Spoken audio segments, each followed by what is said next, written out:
So let me just delve into it. The main goal of this assignment is for students to produce a digital branding strategy for a business of their own or for already established business. All right. So your final project, you are going to be a digital branding consultant.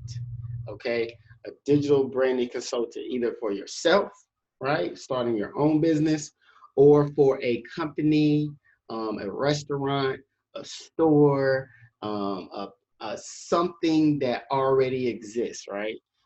Students will use a combination of softwares to complete this project, ranging from Adobe Premiere, Adobe Illustrator / Photoshop, Adobe InDesign, Adobe XD, any array of these you can use to get this project done. And the main ones that we definitely were in for sure this semester: Adobe Premiere, Adobe Photoshop, and you are going to definitely get into Adobe XD today. Okay. One or a combination of these tools will need to be used in order to complete the assignment. You will definitely need to use them to get it done. You will also be evaluated on your storytelling skills, structure of the project, visual elements, and virtual presentation. Okay, so you will also be evaluated on your storytelling skills, which is part of your presentation, right? We want you to give us a story behind everything. Structure of your project, okay? Does it follow the agenda laid out for you? Visual elements, of course, how does it look, right? This is a really visual class, right? Project-based class. So how does your project look? Especially like compared to your peers, right? We can see who put a little bit more time in, who didn't, okay? And virtual presentation. This is your final presentation. This is just like having a job interview online or presenting to a real client online. So, like me, maybe presentation day, you got sweatpants under or your pajama pants under, but up top, I should see a button up or, a nice, top or whatever to show that this is a professional setting, okay? You must choose digitally branding your own company or rebranding an established business or organization. So again, you can base this whole project around your own company. Okay, let's say you got, My Production Company LLC, right? So your whole project is based off of that, or you can rebrand a business. So I know, thinking about Greensboro Summit, you got Mrs. Winters, you got Cookout. Maybe you wanted to rebrand Cookout, right? And give them a new logo and give them a new app. Maybe they need an app and something like that. And if you like Cookout like that and you want to use that, you can use that. I'm just throwing that out there. It can be Mrs. Winters, it can be Walmart, right? Just about any established business already. You just have to really explain why you want to. I know I had a project very similar to this one in my grad school program, and I did Dane's Chicken and Waffles. So at the time, Dane's, they didn't have a website. I don't know if they have one now. They didn't have a website. They didn't have, and of course, they didn't have a website. They didn't have an app. I'm sorry, they had a website, but it was it didn't transfer. It wasn't responsive. Okay. When I say a responsive website, okay, that means it formats, all right, to your phone. Okay.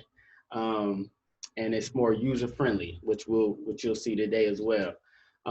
So with that, I helped Dames with a real simple design. So that it'd be for their phone, gave them a new logo, added some colors because their colors were mostly black and white at the time. So I added like a little bit of orange. Why? Because remember, orange, red, your yellows, colors like that build a sense of urgency, right? More high-paced colors. So that was part of my idea. So same thing I'm just telling you now. Like if you do rebrand somebody, and even if you don't rebrand a company, and you choose your own company, you need to explain, we want to know why you use certain elements. Why did you use these colors? Things of that nature. All right, so as we keep going down, well, I don't want to skip over the students. Business choices for the project must be approved by myself by Friday, April 9th. All right. So if you know right now, exactly right now, what you want to do, you know, go ahead and email it to me, and let me know, and I'll, you know, I'll preview early. You guys will have a journal this week about what you plan on doing, and we'll probably have. I usually have your classmates. I pick a classmate for you to grade your journal, and that gives them a grade. And then that also gives them somebody outside of me reading your project, getting to look at it, and giving you some feedback. So that'll be this week, but for sure, definitely. I mean, I prefer today. I prefer last week that we've been talking about it. But now that you can kind of really see what the project is, for sure, make up your mind by the 9th, um, and get to rolling on it. You know, because you know, I'm gonna break down the hours for you a little bit later too, on how many hours this should really take you. So with pretty much a month under your belt, a little bit less than a month, you definitely should have no problem getting this done. Okay. What is digital branding consulting, right? The central role of the digital branding consultant is to build a bridge between businesses and the online world, helping them to sell products, services, and advise a company the best way to reach their customers. Okay. This creative project requires you to integrate the skills learned throughout the semester in order to build a digital foundation for the business of your choice to succeed. All right. The elements below are the minimum requirements for this project. Okay. So you'll have to do a persona creation, which is what we're going to go over today. Company logo, you learned that way back in the beginning of the semester when we dealt with text design, copy, and then also when we were in the Photoshop, that was more you're learning the skills to make a logo. Okay, um, and basically with the logo, if it is an already established company, so say you do Walmart, say you do Cookout or something like that, I expect to see a new logo, right? A completely new logo or a redesign. Maybe it still looks similar to the old logo, right? But you redesigned it, okay? So like I said, with me, I kind of used Dame's old logo, but I added some colors, right? Just because I felt like it would pop, you know, it would pop, and also build that sense of urgency with the yellow, okay? Homepage website design. So don't freak out, have somebody say, oh, you want us to design a whole website? Da, da, da.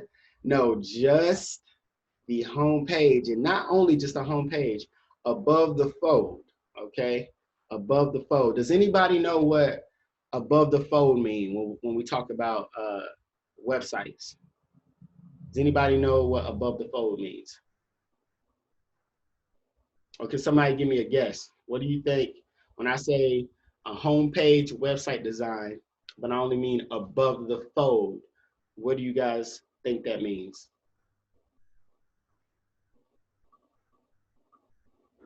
Somebody give me a strong, educated guess.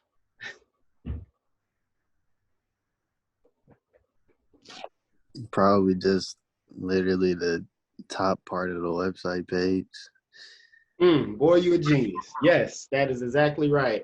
So when we say website design above the fold, so what that means is I go to espn.com, right? Or I go to ncat.edu. So exactly what I see on the screen is your website above the fold. I don't have to scroll down to look at nothing else. I don't have to, you know, what does the user see as soon as they land on your website? All right. So that's something that we're going, and that's all you have to design, which is, again, very simple. We're going to go over today. I'm going to show you XD. Adobe XD is going to make it so easy for you to do this project. The next part, wireframe for responsive website design /app. So a lot of students get confused on this part. And I basically have to just make you understand so you can visually see the difference. I'm gonna tell you now, responsive website, that just means that your website, how you design it, when it's formatted down to a iPad, if somebody looks at it on an iPad, or it's formatted down to a cell phone, it is user friendly. Okay, that means it's not exactly how they see it on the desktop. So you know how sometimes you may go to somebody's website on your phone and the text is all small and the buttons are small and you gotta like zoom in so you can see it and press go. That means that they don't have a responsive website. Okay, that means they don't have a mobile version.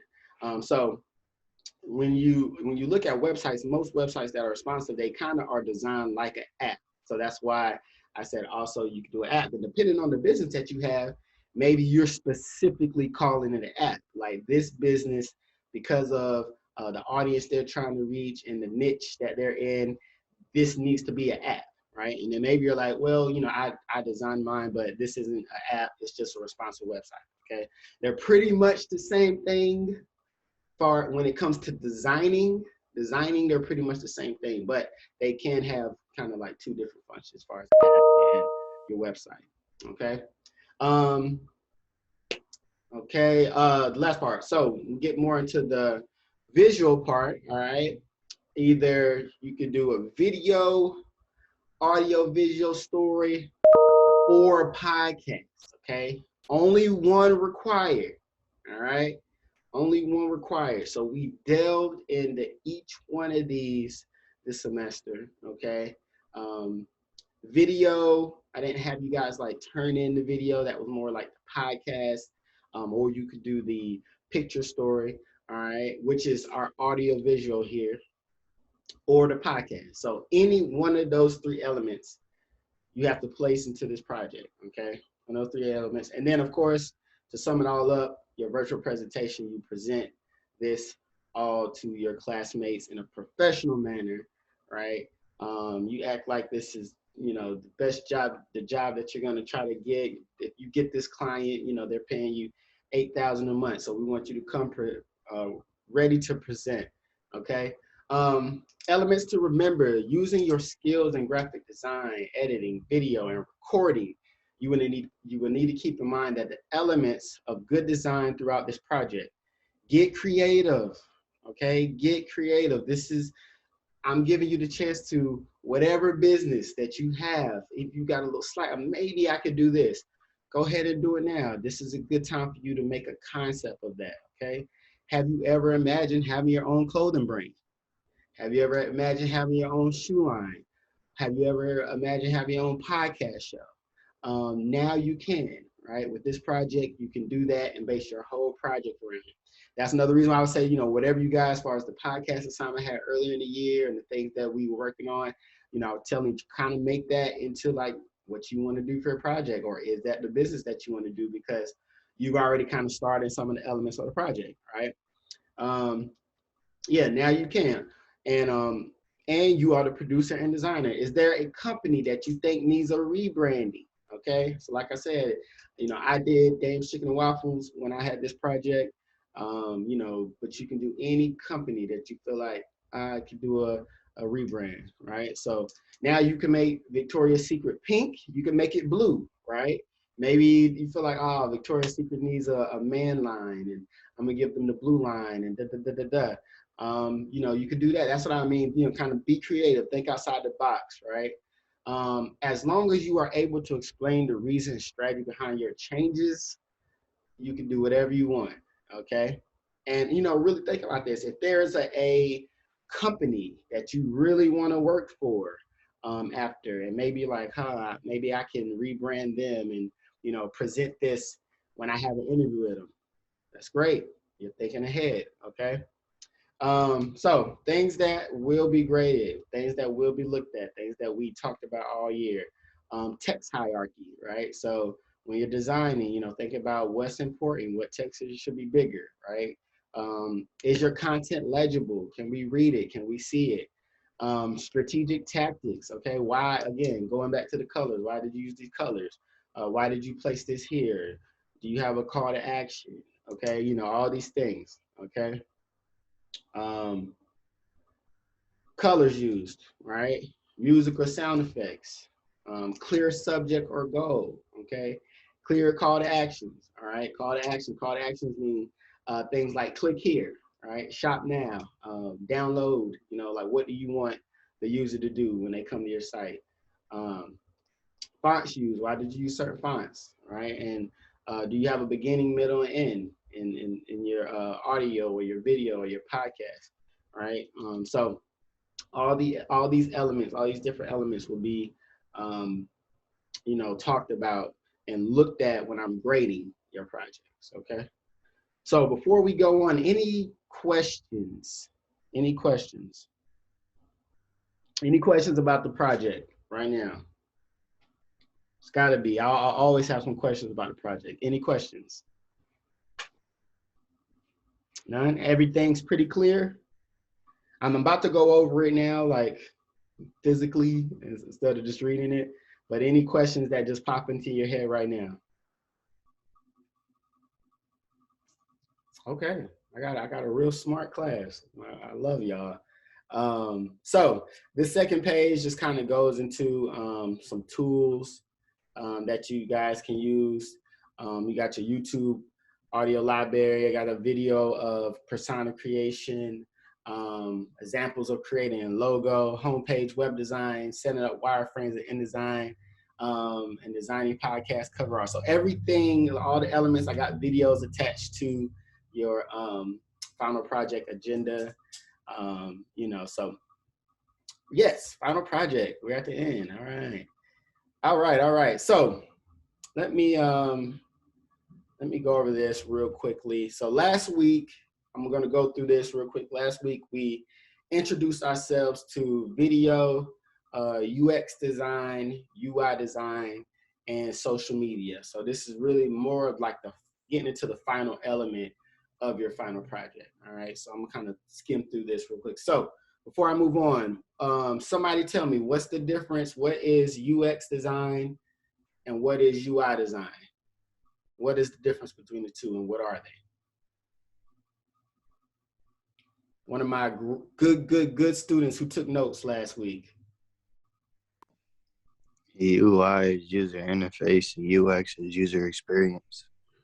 Thank you. That's what I'm talking about, man.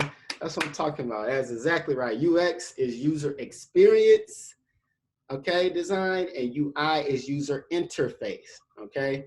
Can somebody tell me the difference between the two? Somebody new, tell me the difference between the two.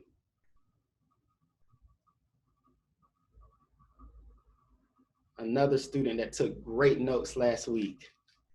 The difference between UX design and the difference between UI. And if it's not a new student, it could be an old student.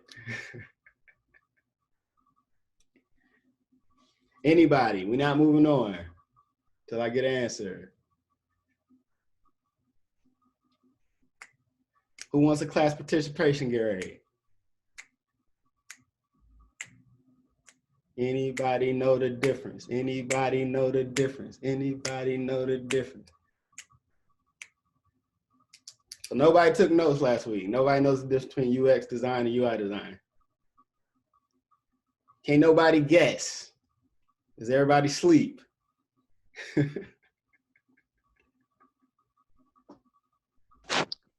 I'll guess that Give me a guess. User experience is like how they interact with something, and interface is like what they see, maybe. Yes, that's what I'm talking about. It's just an educated guess right there. Good job, Jalen. So basically, Jalen's right on point. Okay, let me go back. UX design, user experience. All right, they tell you exactly what it is. All right, how is your user experiencing your site? Okay, all right. So for example, if it's a clothing website, and I click, I like these shorts, or I like this shirt. I click on the shirt and short, I get a closer detail. Okay, what do I need to see? Oh, maybe I need to get a close up of the clothes, and I get some details, what it's made of.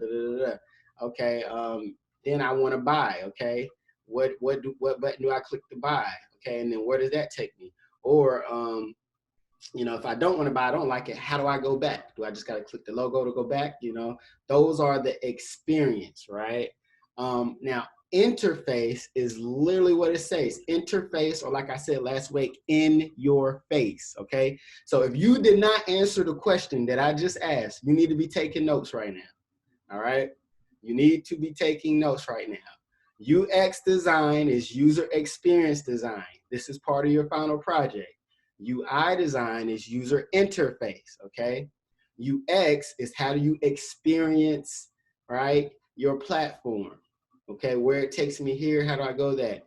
User interface is exactly what does it look like? What am I seeing? How is it designed in my face and why, all right? That is the difference, okay? Not to stay on it too much. All right, video we went over, very similar, very similar to photography. We went over that as far as like framing, the rule of third, those natures, okay? So we're not gonna hang on that too long. Shooting, lighting, lens, sound, set design, editing, all major factors in the video. Here was a visual, okay, of the difference, all right? So on your left, you had the user experience, okay? And then on the right, you had the UI, the user interface. And basically the first two bullets, okay, the first two bullets here, interaction design, visual design. That's clear as day, your difference between the two, okay? But for you, okay, as a content creator, you have to think of, you have to be, basically, you have to use both sides of the brain to think as a UI and UX designer, okay? You got to think about visually what people see and then how they interact with it, okay? That's going to separate you from, you know, somebody who's just, oh, I'm just a, you know, a designer, da, da, da. You are a digital connoisseur. So you understand both sides of it. You understand the user's interaction, and you also understand just visually what attracts people, okay?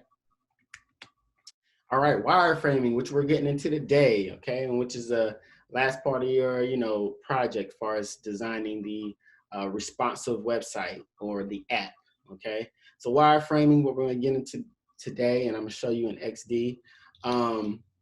You always start your wireframing with sketches, and it's basically exactly what I said, more into the user experience, okay? I click here, it takes me here, I go here, how do I go back here, right? These are the points of wireframing in basic, okay? And we kind of went over it yesterday, but we're definitely gonna touch on it today, and I have a video for you guys as far as user research, right? And building your persona, because a persona is also a part of your project, a major part, because we need to know, you know, who are you targeting? Are you targeting the right audience? Okay, what elements do you need to put into your project if you are targeting a certain type of audience, right? And that persona, are you answering that person's needs, okay? Whatever persona you have, you should be filling in whatever need that they have, they need in their life, okay? Wireframing, prototyping, user testing, and implementation, okay? So all that's in here, and if we had a longer semester, you know, I usually have you guys kind of user test together. So you would do your wireframe, and, you know, in class you guys would, you know, kind of go in together, but this is only once a week or twice a week, have more time where you guys can play around with each other's designs. But, you know, you're gonna have to take time and use family and friends outside of this class to help you with that part, okay? All right, so we're not gonna stay on social media. We're not gonna talk about social media today. Not needed too much. So persona, sketches, and wireframes. All right, so your persona, again, persona types look at real or potential people who will experience your product or its messaging in various degrees, okay? So your persona, you base this off a real person, okay? Somebody that could, you know, really living, like Mary, age 34, is a nurse, doesn't have much time, but wants to stay healthy, needs something to, you know, keep her, you know, remind her of her daily health goals, okay? So, you know, somebody like that, then obviously the product that she needs, right? That persona is probably going to be for some type of fitness product, right?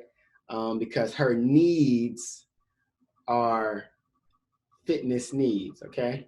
All right. So, but we'll build one together. We'll look at one together, and you know, you guys can go from that. How do you make a user persona? Research, right? Research. Who is your target market? Fill out a sketch rough draft. So that is one thing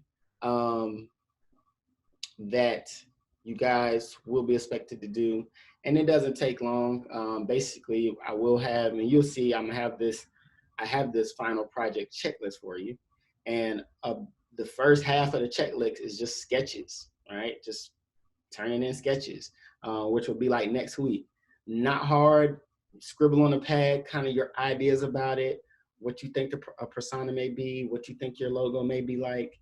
You know, sketch your wireframe here, here, here, because you put it on paper first, you know what it looks like, and then it's easier to convert it to the digital format that you'll need for your final project, okay?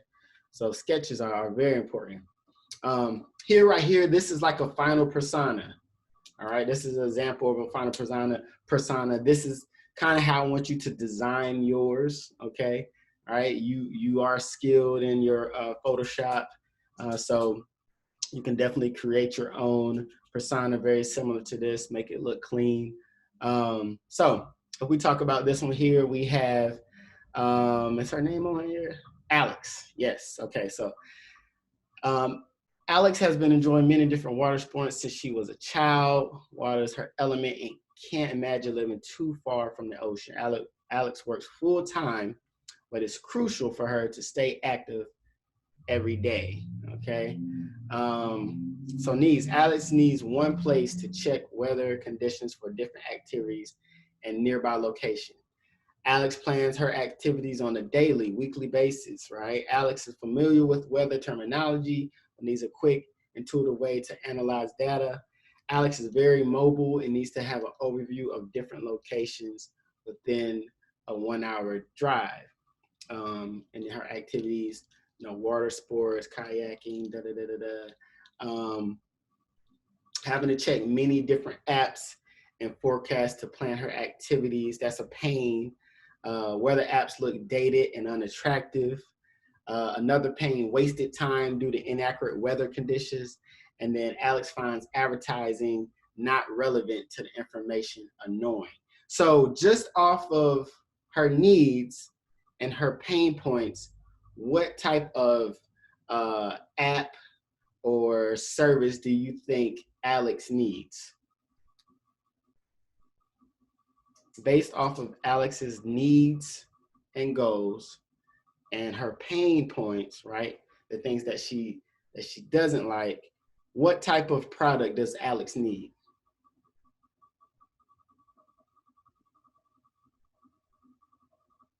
A weather forecasting app. Yes, yes, yes, a weather forecasting app. But we see that her pain points, one of her pain points is a weather apps look dated and unattractive, right? And, right, let's go off her activities.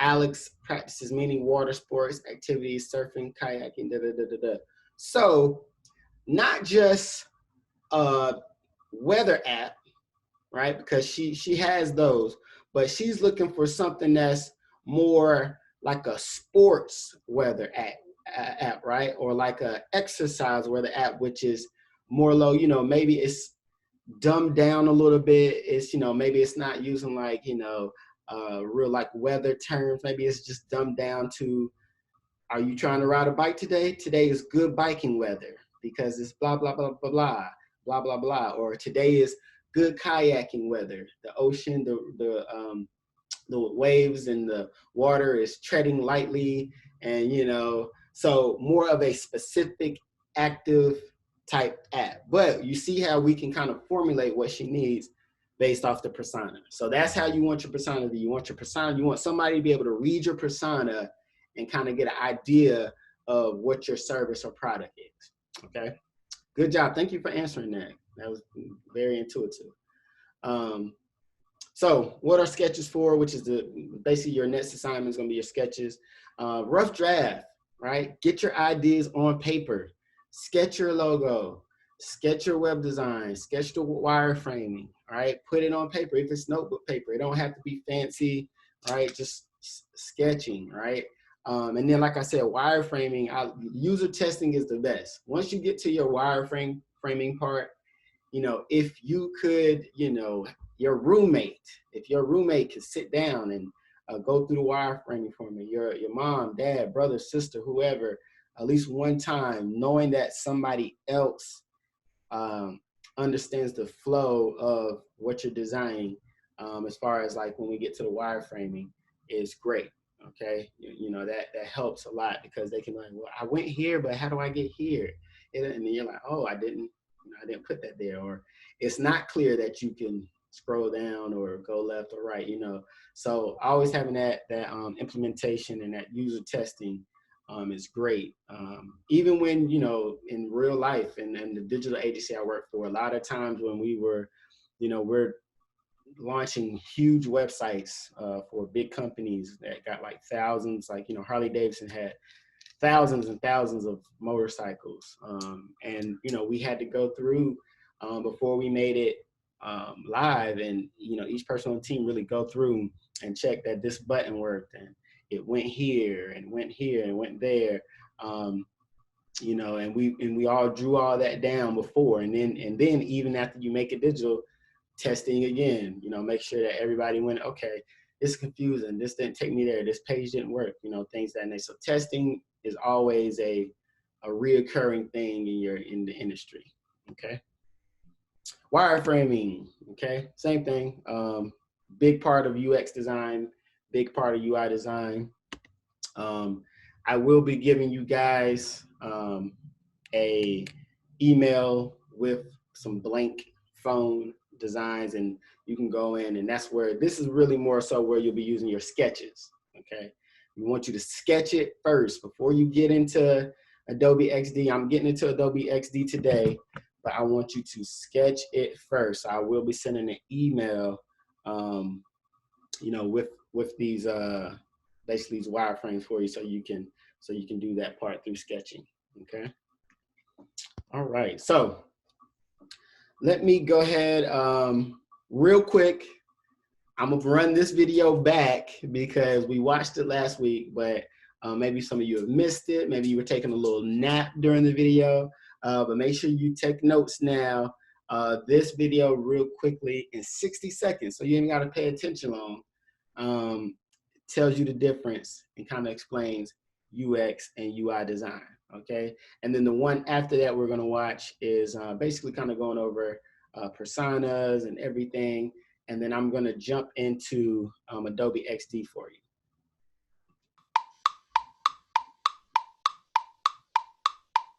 you. UX is not actually the name of the latest Star Wars baddie. UX, for user experience, means anticipating users' needs and behavior to make the digital interface as efficient as possible. And UX is needed everywhere. For example, on Orlan's website, a fashion designer who needs to make sure her customers can easily buy one of her 300 index dresses, skirts, or accessories. And also in Johan's car, which has a new generation dashboard where he must be able to adjust the aircon and radio on the same giant screen and at 130 kilometers an hour. Or on Jean-Pierre's camera, which allows him to retouch and publish his Christmas family photos really easily. UX goes hand in hand with UI, the user interface, which makes it simple to firstly organize elements, secondly, make them look great, and then combine them both to make life easier for users. In short, UX helps you every day. However, it can't stop you from messing up your photos. All right, so I love that video. So quick, so quick, so quick, so quick. And it gets a lot of information there fast. So again, look at, you know, we're using UX design, we're using UX experience in everything now. Everything now. If you take Photoshop serious, you know, Photoshop and Adobe XD, and really get into understanding just designing, right? Because in a lot of companies, you have a back-end developer or you have a guy that's more into the coding. And so what you design, they'll make it real for you, okay? All you have to do is just think about designing it and making it look good, which is like one of the, I'm not gonna say it's an easy job, but it is one of the more easy jobs in a whole like digital content world, digital group, because you're just literally designing and you know, making sure that you know, whatever elements are needed in whatever device that they're using, it works. So here, you know, you see this is right here, especially in like your Teslas and your new, you know, 2020, 2021 cars, you see the big dashboard is becoming a thing, you know. So you have to have designers for that, okay? UX and UI designers for that. As we move forward, and then we talk about the camera, right? How you use your DSLRs, even, you know, and how you, what you see on these touch screens. You have to have a UI, have to have a UX designer for that, okay? And again, you know, I'm not big on coding. I'm definitely not deferring anybody from coding, but you know, if you're not on coding and, you know, you don't want to go to that code life, then designing is, you know, definitely a way to go with the Adobe packages that you have. Now here, I love seeing this too. All right, this kind of goes into the sketches that we talked about. When you give me your sketches, it doesn't have to be real detailed. It can be literally boxes like this, and just explaining what the box is, right? Because this is basically, when you get to the core of websites, this is how they look, right? Even if you look at this whole YouTube screen of mine, right? This would literally, the screen that you see right here will be a big box and an X between it, and you can say video, right? And then whoever designed this is like, okay, well, we need to have people have options of other videos to go to that's similar to the stuff that they've been watching before. So over here, you got, this will be a box, another box, another box. You know, all these are really just boxes that a designer ends up filling in, okay? So, you know, that's kind of how you just got to think about when it comes to the designing, all right? And as you see, just like this video does, it begins to fill in with stuff, right? The stuff that, you know, is needed. All right, so UX, UI design, very simple. User interface, in your face, right? And then UX, user experience, right? User experience, how do they experience your site, all right? Okay, so the other part, big part that we're gonna jump on is the persona. So I'm not creating a persona today, per se. I'll do that probably next week as well, when I go through the logo part, because you do need to know your persona early, right? You do need to know who you're going to early. So it's not, it definitely shouldn't be the last element that you're doing, right? It should be one of the first elements. But building the persona here, this is a very good video. Pay attention, take notes. Hey guys, welcome to the Playbook UX channel, your source for all things product and UX. Today we are going to talk about personas. What are they? Why do you need them? And how you create them. Great, let's jump into it. A persona is a profile that represents your primary users. According to Nielsen Norman Group, personas are fictional representations and generalizations of a cluster of your target users who exhibit similar attitudes, goals, and behaviors in relation to your product. They're human-like snapshots of relevant and meaningful commonalities among your customer groups that are based on user research. UX personas are more robust when paired with an empathy map. UX professionals can really get in the shoes of the people they're designing for by keeping the user journey in mind. You may be thinking, why do I need a persona? First, it will help you determine who you are creating your product or service for. This allows your team to be able to navigate design and feature decisions to meet the needs, motivations, and desires of your core customer. Now, I'm gonna stop it here just so let's think in the big picture, right? No matter what you do, okay, let's take this all outside of JOMC, right? Let's say you just want to open a restaurant or anything, you have to have a persona, you have to have a target audience. You're gonna hear that all the time. So persona is basically equivalent to your target audience. Who is your target audience, okay? Your persona is just taking your target audience and putting it into one person, okay? One person, all right? So let's say I'm making, and without taking color out of it, right? We'll take color out of it. But let's say I have a soul food restaurant, okay? My target audience is gonna be, people who like soul food, right? Fried chicken, these things and that thing, or what another.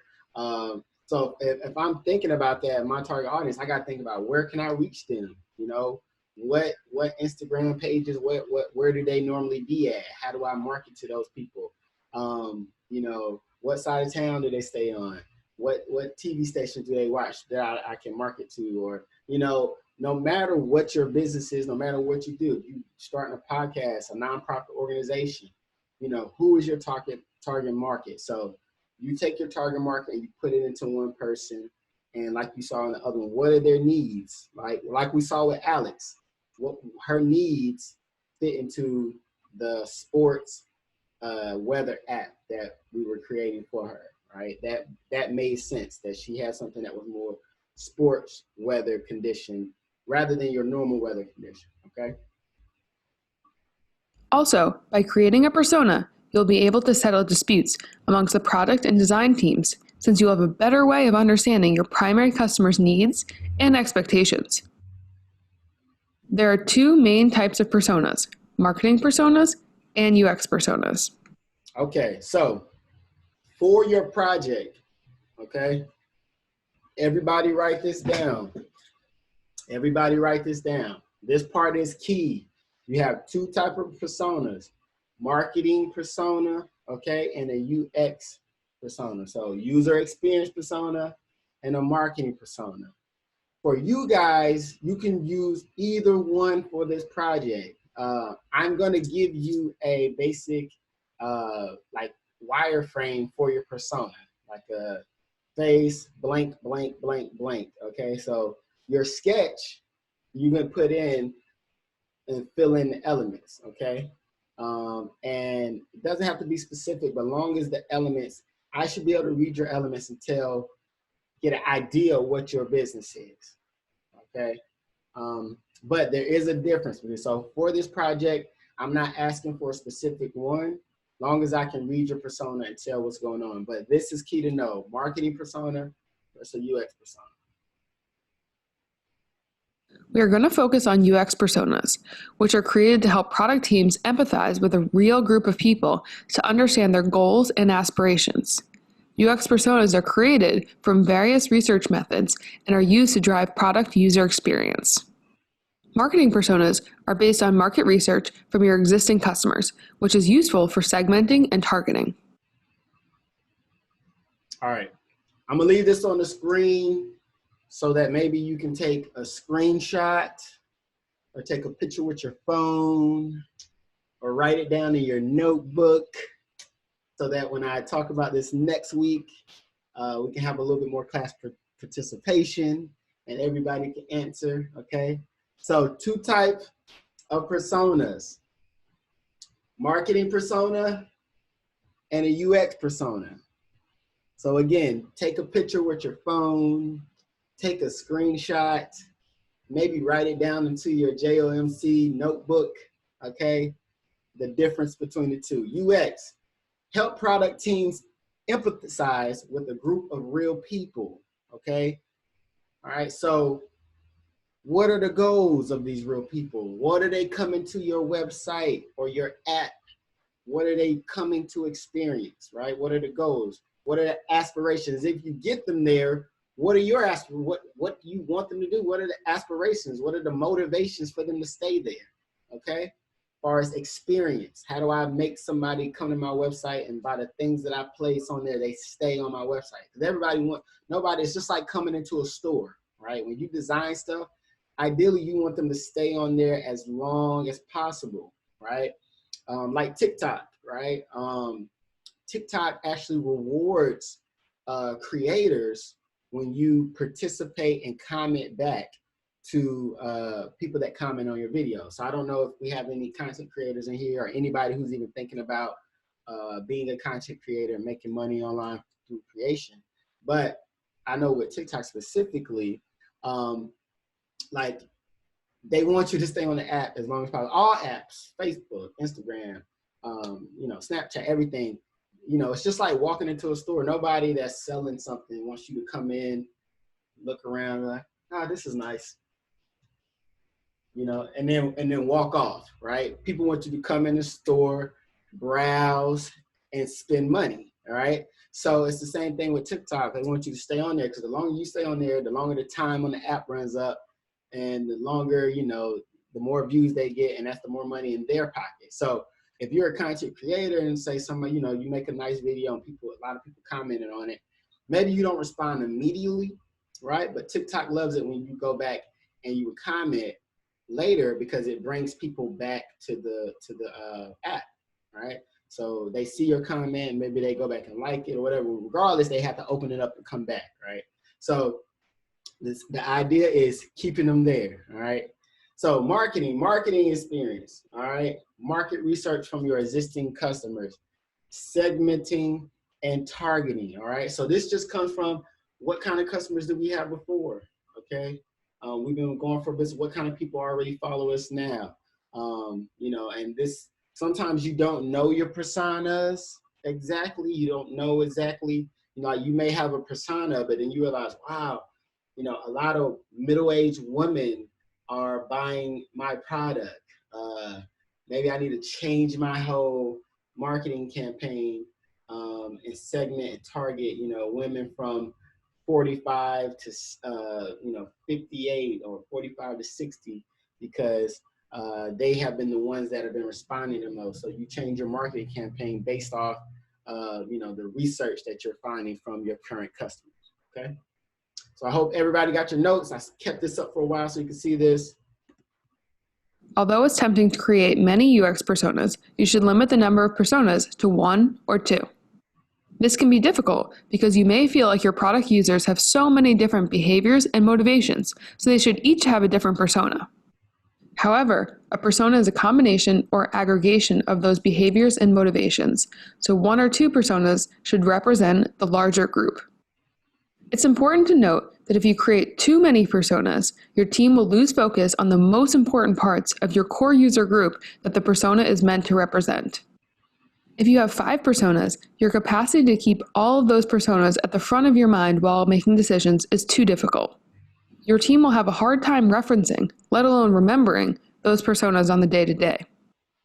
Okay, so for our project, it's only gonna be 1 persona. You don't have to worry about that. This is just speaking on when you're working, like I said, in a digital group or, you know, in a business, in a corporate setting. You definitely don't want to have too many personas because you want your team to be on the same page, okay? So 1 persona, we're having 1 persona for this project, clear cut. Focusing on 1 or 2 personas allows your team to develop empathy for them. After all, user researchers, designers, and product managers know that empathy is the key to designing world-class products. In order to create accurate personas, your personas must be based on research. Research is used to understand the shared behavior and needs amongst your product users. We suggest you speak to 5 users per product type.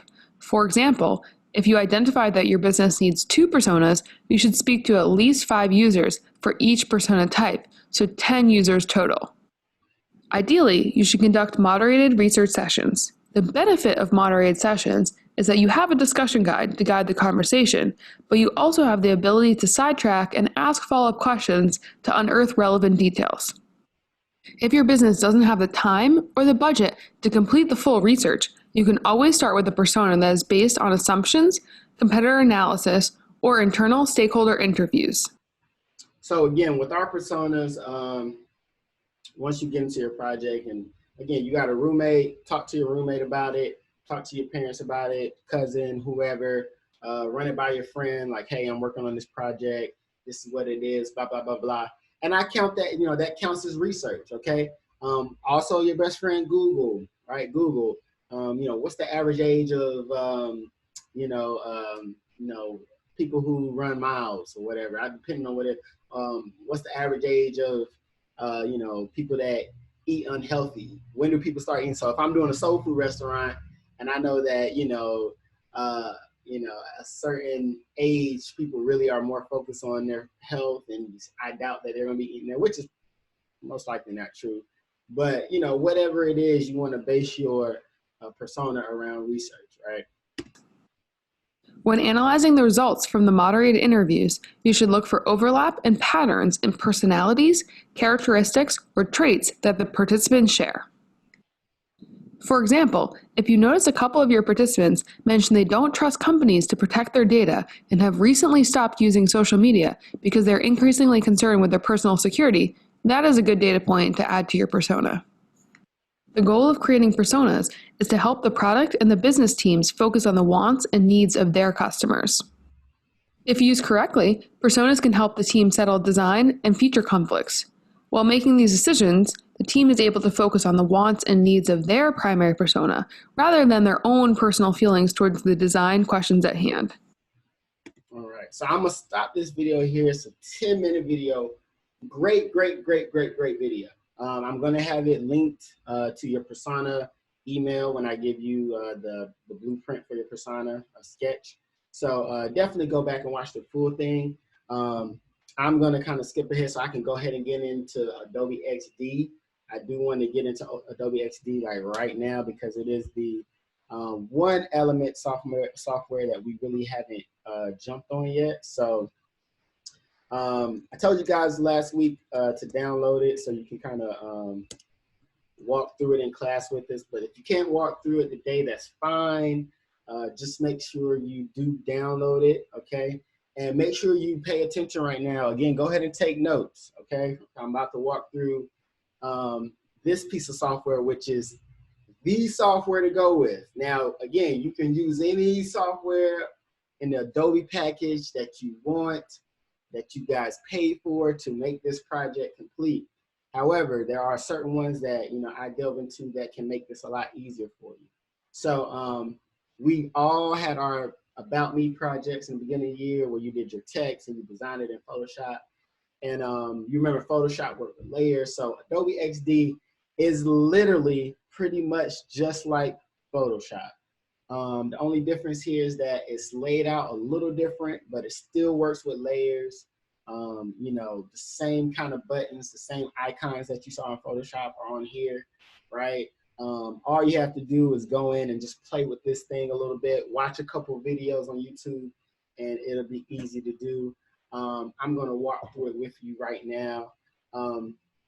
But Adobe XD, I love it. So when you open it up, okay, and you see here, okay, off gate, it gives you the options you need, right? So you got iPhone 12, web, 1920 by 1080, Instagram story, and they have more and more templates that they have. But for you guys, all you really need to think about is web, okay? Web or the phone design, okay? So I'm gonna start with web, and I'm gonna do something real simple. So let me go back to web. Let's go to, I'm gonna go to the ESPN.com. Okay. All right, and then I'm also gonna go to, let's see, Davidson. I'm gonna go to Cox Harley Davidson. This was one of my clients back in the day. I think they changed their website now, but I just want to show you guys a couple things. This is my video though. Y'all see this? They changed their website, but that's definitely still, is that my video? somebody didn't alter it because one, it wasn't that blurry, and two, but that's some of those cuts are part of my video, so I did that. But so when I talk about the part of your project, when we talk about going into a website and what do we see above the fold, this is what I was talking about. What do we see soon as you land on the website? What do you see as soon as you land on the website? What are the call to actions? What are they supposed to see? Let's see, what's somebody shoot out a website for me that you go to often. Somebody name a website, any website that you like. I mainly just be on YouTube. Well, no, I'll be on YouTube all the time too. Yeah, same thing. Okay, and y'all can see kind of what I'll be looking at. I'll be into. So let me go. All right, so I'm gonna start with Cox Harley Davidson because this is more upfront in your face of what I want you guys to be thinking about. So, what do you think Cox's main goal? What do they want you to do? Looking at what you see above the fold here and knowing what the company is.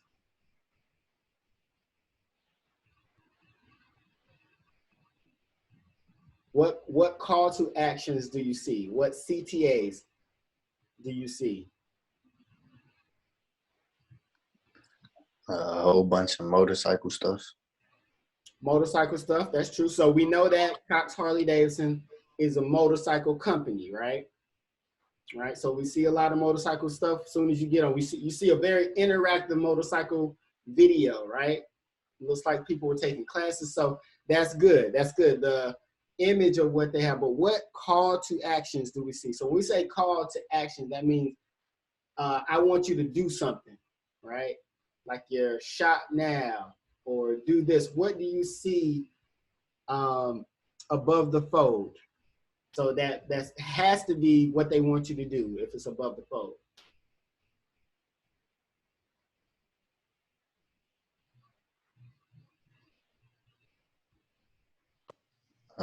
New inventory, financing service, and learn to ride.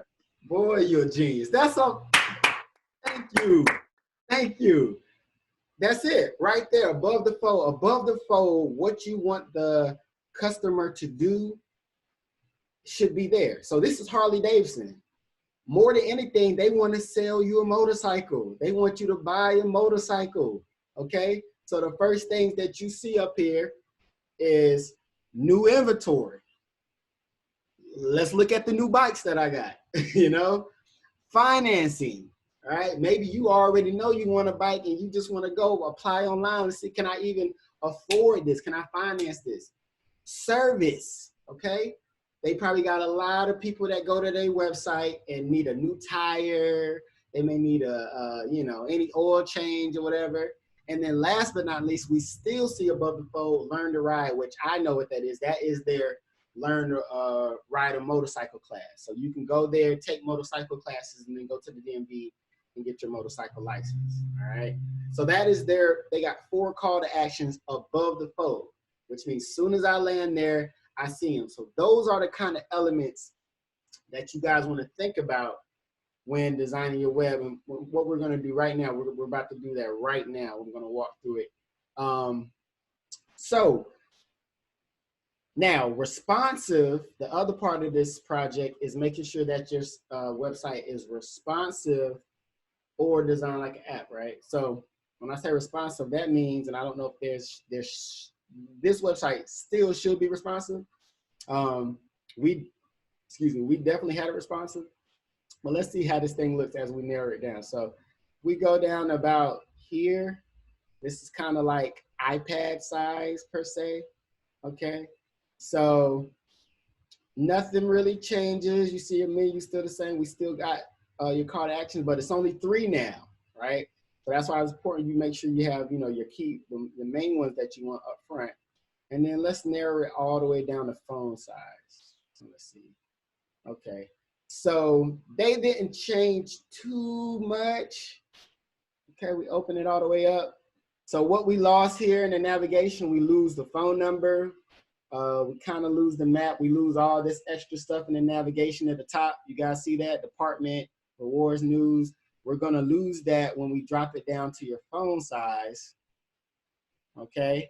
And so what changed, and this is stuff that you guys will think about when you're designing, all right? I should see a difference between your web design and your app, if you want to do an app, or a responsive website. So this right here, what you see me doing, dragging this from desktop view to cell phone view, lets me know if your website is responsive. And I know this one is responsive because instead of what we saw earlier when I had it wide, right? You see the cell phone numbers there. I can click it, map is there. What we see happen when we drop this down to cell phone size, you get the map icon, a location icon, and then I hover over it, map directions, hours, days. And then we get the phone icon, right? We still got the home button, so I can always go back to home. And now my menu was shrunken down to your hamburger menu, and everything's a drop down now, okay? So you guys see what I mean by responsive website. That's what we're talking about, responsive website. Just means it's a cell phone version, okay? An iPad and a cell phone version. Or a tablet version. Me, for this sake of this project, I'm asking for a mobile version, or you can make it an app, okay? Either or. A mobile version along with your website design, all right? So that's your responsive. So, you know, even if if your project is video-wise, so Leah, let's go to YouTube, okay? So for me, I'm always listening to some motivational speeches. So YouTube, if we break out, let's take out all the stuff that I got up here, right? Your layout is interests, okay? On the left, you have, you know, the basic navigation, okay? Not a lot of navigation at the top for YouTube. And then YouTube is a video website, right? So maybe you guys are creating a whole new YouTube, right? Maybe your project is called Me Too, right? The Black YouTube, and it's Black videos or whatever. You have to show that, okay, the videos that you first see are interest to the user. So me, I stay up on my sports. I stay up on my, you know, law of attraction, motivational stuff. I stay up on a lot of cryptocurrencies and stocks and things of that nature. So, and then you even see like frequency sound. So I'm always, the stuff that I like, you see upfront and personal. That's part of the user experience for YouTube. And then YouTube, I mean, you all know how it looks on your phone, but it even has the same, well, I mean, this isn't necessarily responsive, but it responds, right? It breaks down. It breaks down to where, you know, on your phone, you're just seeing one video at a time, right? When you're scrolling, one video, one video, one video. So you see that it's also responsive, okay? All right, so you guys got that. Let's go ahead and go in. So I'm gonna go in here and let's say we are doing, let's do, let's see, so we'll do. Let's do like, maybe like Church's Chicken or something. Let's do like a restaurant. Yeah, maybe let's do like a restaurant. And I'm just gonna put, let me say like, yeah, Church's Chicken. Let's say my project is Church's Chicken. Images. And also I'll give you guys, you know, some elements, some pictures and stuff if you need that for your project. Just make sure you let me know. I'm gonna steal this picture though, for the sake of presentation. Let's see.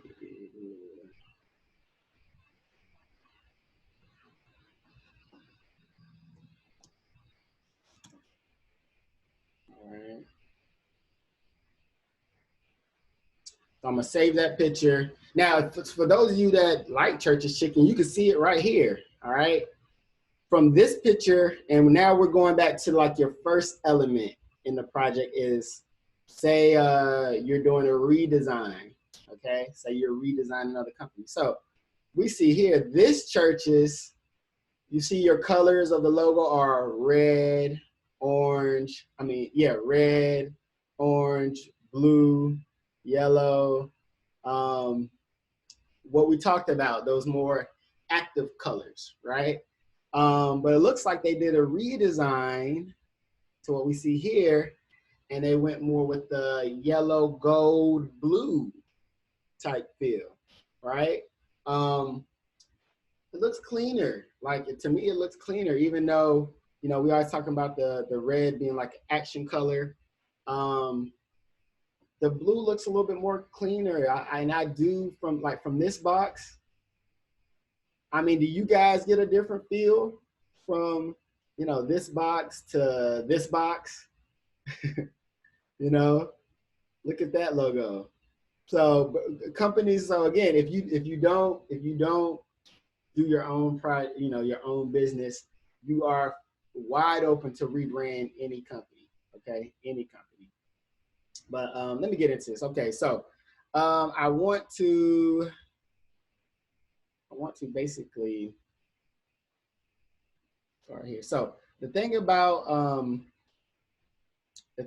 XD is that it works in layers, okay? Just like Photoshop, all right? The only difference in Photoshop, your layers were on the right, okay? They were over here in this bottom right corner, okay? Now in XD, it's over here, okay? So if you click here, you see I click that, you can't see your layers. I click here, this is where your layers will be right here, okay? Over here to the left, you got your shape tool, same kind of layout that you saw on Photoshop.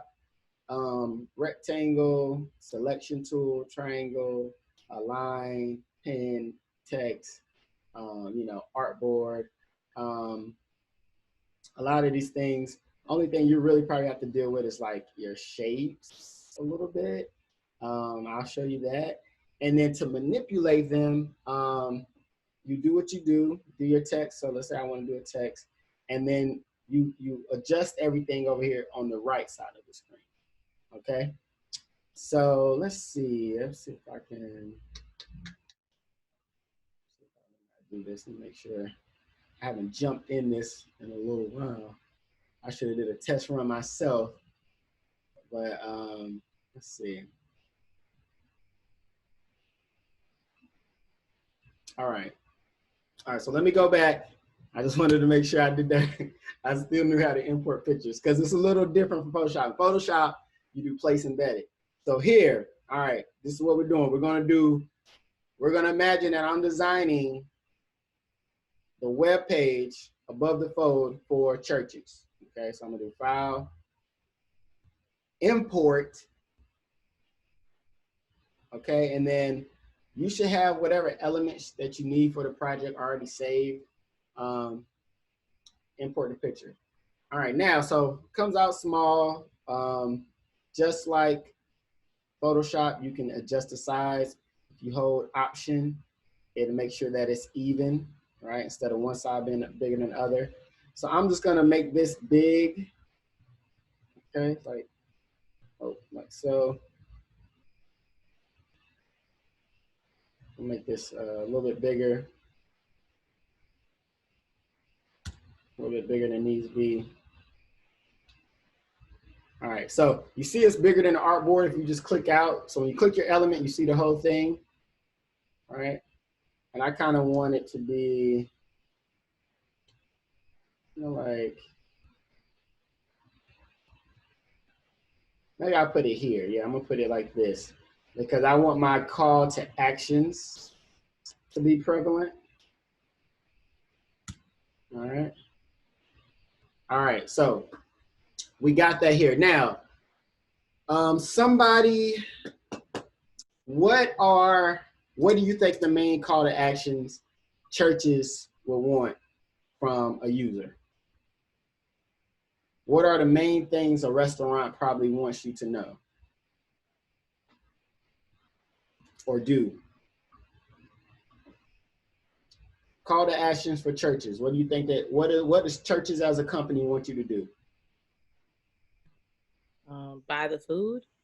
Buy the food, yes. So a call to action we need to have. What's another word for buy? Order. Order now, right? So maybe we have an order now button. What else do people, when you call a restaurant, or when you think of a restaurant, what else would you may want to do? What else do you need to know? You need to know how much the food is.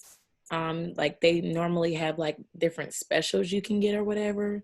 Okay. You know about So those. how do we, if I want to know what the food is, what do we call that? What call to action? Oh, menu. Menu, boom. So we need a menu button, right? Okay, so we got order now, we got menu. What else potentially could come up if you want some churches?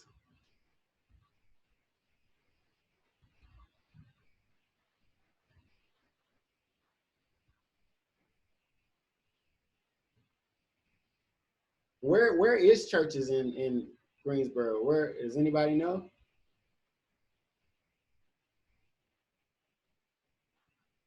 Does anybody know?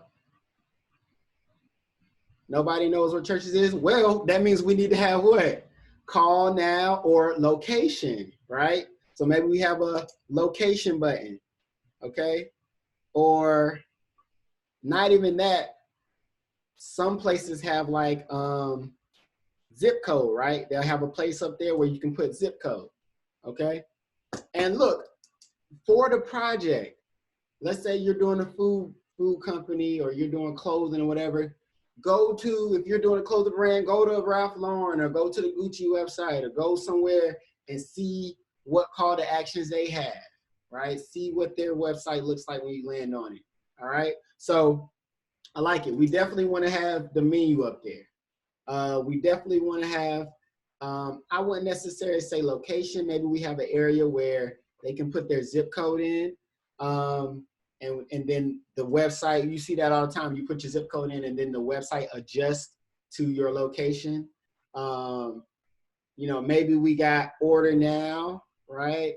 And, you know, also call. You know, people like to call sometimes. You guys to open, blah, blah, blah, blah.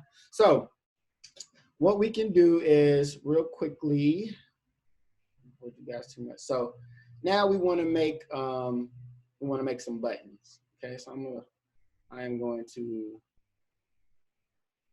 delete that. We don't want to use Eclipse. Let's use the rectangle. All right, we're going to use the square tool. Okay, and here these are the main buttons you have to use in this. You know, use the click, place, import, and then this right here. This is how you create a button. So let's say we just do a small button here, and what I can do, I'm gonna zoom in a little bit for you guys. What I can do is round the corners here. That's one of the cool things in this. I can round the corners. So just like that, by rounding the corners, I got a button. You guys see that? So all you got to do when it's up like this, you got your dots, not the corner, but the little circle. You can round your corners. Okay. And now I have a button. All right. So I'm gonna leave it white for now, just because there's white in the text, and that text pops up. So what I'm gonna do here, I'm gonna do that, and I am going to copy, paste it again. All right. So y'all see that? That was real simple. Copy paste. And if you don't know, all I did, I clicked on the element and I did my copy shortcut. So whatever your copy shortcut of mine is, Command C. And then I did, I did Command C, or you can do right click, copy, right? And then Command V to paste, or you can just right click on here somewhere and put paste, okay? I'm gonna paste another one, paste, and you see it's right there. So let's do this. So right now it looks kind of crazy, right? Like, you know, but let's just fill in some elements. I'll make this one a little longer, all right? And Maybe a little skinnier. Okay. Let's see how this looks. Maybe we put this like,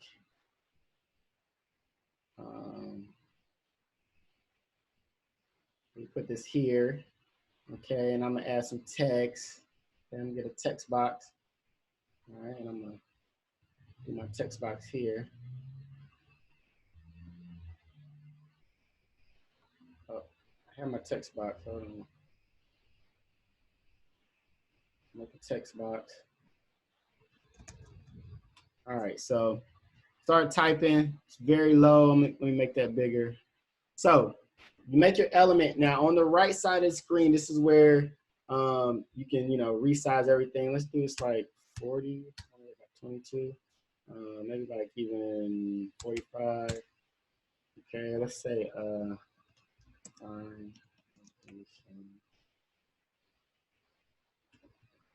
Let's say find your church.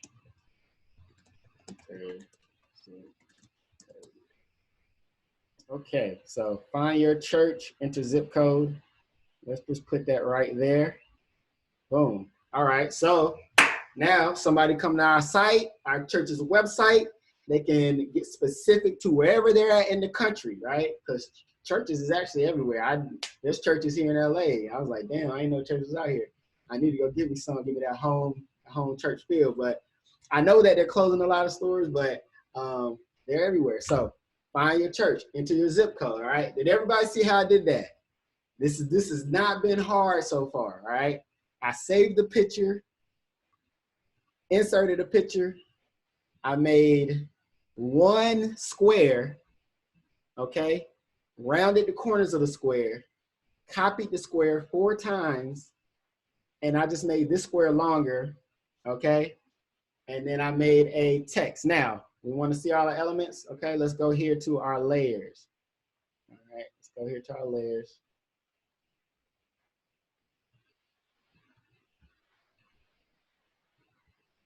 All right, so you see our layers here, everything here is here, all right? Now, if I were to put this, you see the T for find your church, our text, and if I was to put that, drag it and put it under everything, you wouldn't see it, okay? So guys, when that happens, remember that you're working in layers. So go to your layers and make sure you don't see it, and maybe at the bottom, all you gotta do is just drag it at the top. And remember, whatever's on the top is above what's below it, okay? So let's keep it going. Let's make another one. Another text box. Let's do it here, and let's just say order now, because we're assuming, we hope that most people that come know exactly what they want. And I'm gonna make this a little bit bigger. Let me say 55. Yeah, that looks good. 55. Do that now, order now.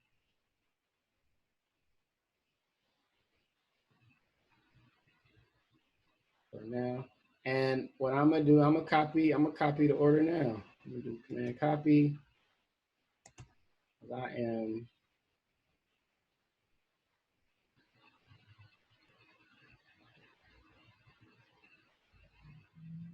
I don't see it though. Oh, there it is. Okay. It's weird. Can I do 55? All right. So I pasted that and it came in to 20.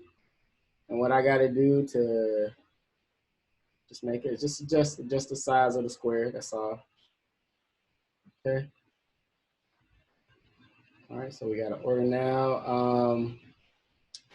What was our other order now menu? So maybe they don't know what they want, and they can click the menu.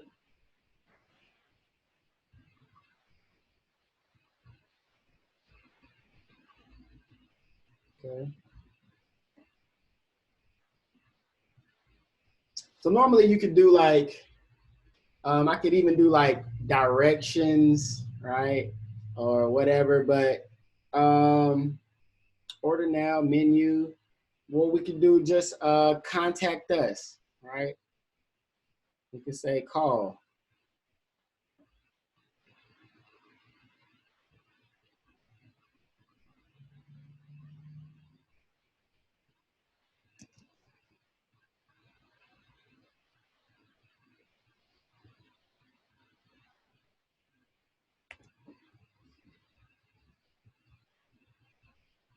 All right, so call us. All right. And then again, you know, if I wanted to, you know, make this pop, I could always do, I can adjust things over here. I got regular, maybe I make it bold, okay? And maybe I change the color to, now again, if I click this pen, it'll drop in whatever color. Maybe I change it to this blue here, okay? Can you tell that's blue? Can't even tell if that's blue or not. It looks like it's black. Let's do a little bit lighter then, kind of. All right. You can't tell too much right there, but that's what we want to use. Okay. Now I'll do the same thing here. We will use that blue, so it's the same. I'm gonna do bold here. Bold. And again, I'm not, you know, once you get your layout, you go in and fine tune it. That's kind of what I'm doing now. You know, once you get your layout how you want it, we'll do the fill color in. I'm gonna click that. All right, we'll use, so we're in the same blue. Okay, I'm gonna do bold again.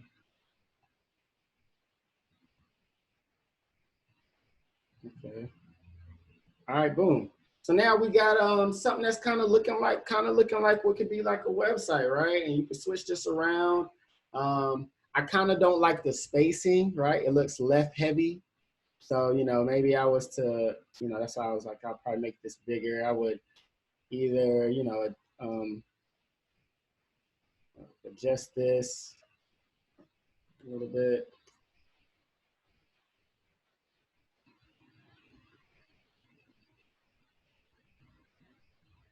You know, and then you can move elements together. So maybe I click this. If I hold shift, I can click the button and the text together, and I can move them together. All right, so maybe you just move them down. You see a lot of times. All right, maybe put our menu right there in the middle. Menu, and then we got our order now. Okay. Okay, and then maybe our, looks like there's more space on this side, so maybe moved it over here. Okay, or maybe right in the middle. Okay.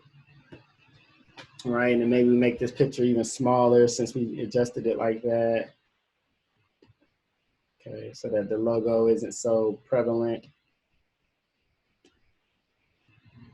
I'm not touching the buttons, okay? Or maybe even, let's see, get even smaller. All right. So maybe even something like that. Maybe I made the, maybe I make the, let's see, let's do this, let's do this, let's do this, all right? But this is what happens when you play with it a little bit, you know what I'm saying? Let's say I'll open up like that. Let me give it a fill color. Matter of fact, I'm gonna drop this rectangle to the bottom. All right, so now it's behind, but I'm gonna do a fill color of the text that we did. And boom. So boom, look at that. What y'all think about that? Rate that, 1 to 10. I'm thinking like 7, 7.5, you know, to do that. We just did that in like 10 minutes, 10, 15 minutes. And everything we need, like this, I can see a church's franchise using this website. What you think? Somebody give your professor some props if you still won't. But simple as this, if you look at it, I did that. Now, of course, I know this software. I did that in about, 10, 15 minutes.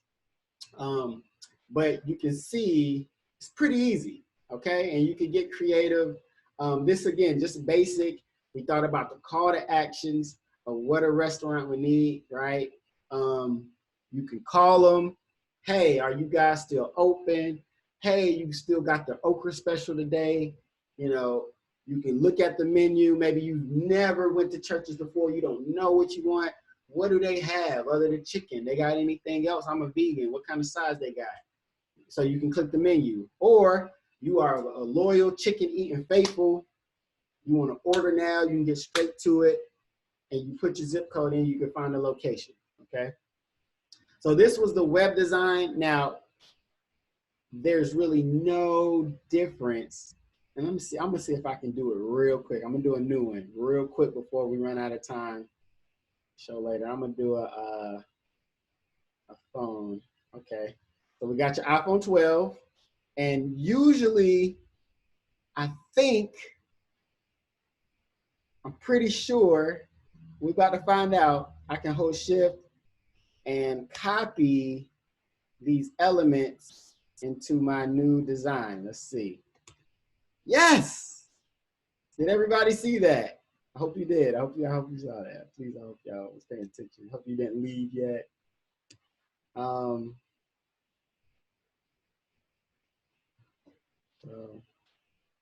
what we want to do, we're going to have to change that, of course, maybe like 30.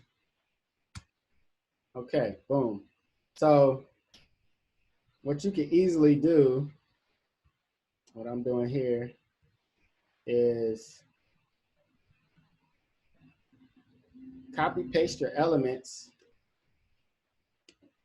and copy into your phone design. Okay. It's just beautiful. It's kind of crazy how easy this could be. 30. So I'm doing this real quick. You know, definitely take my time a little bit more. Boom, make that center. We'll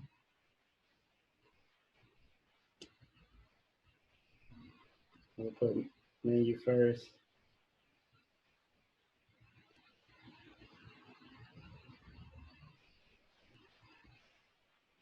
Okay, and I'm just gonna do this. We're not gonna have time to finish it.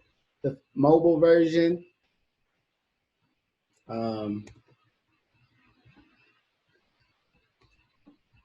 See.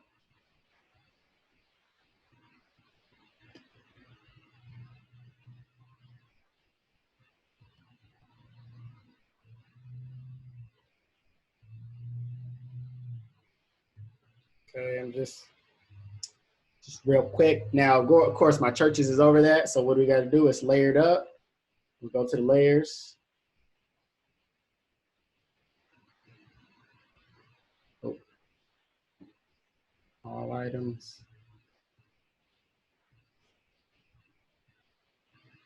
Okay. We want to make sure that this is at the bottom. All right. So our menu shows up.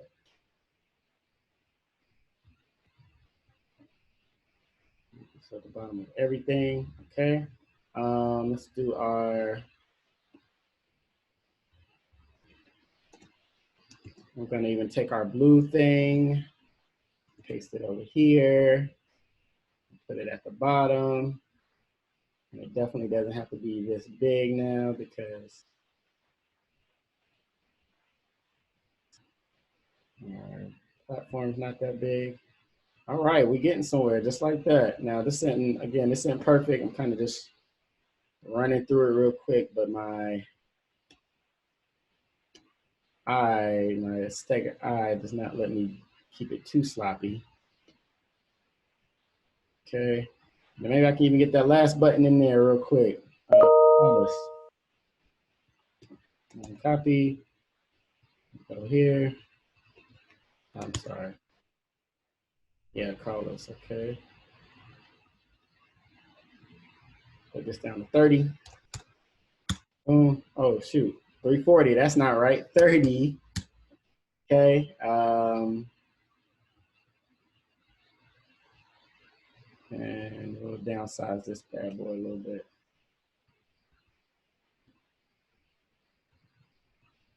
Undo. I didn't hold shift, so my remember to hold shift. If you want to keep it even all the way around, hold shift. And if you want to move those two elements together, you also hold shift. So, and you know, I don't even like that. What I could do,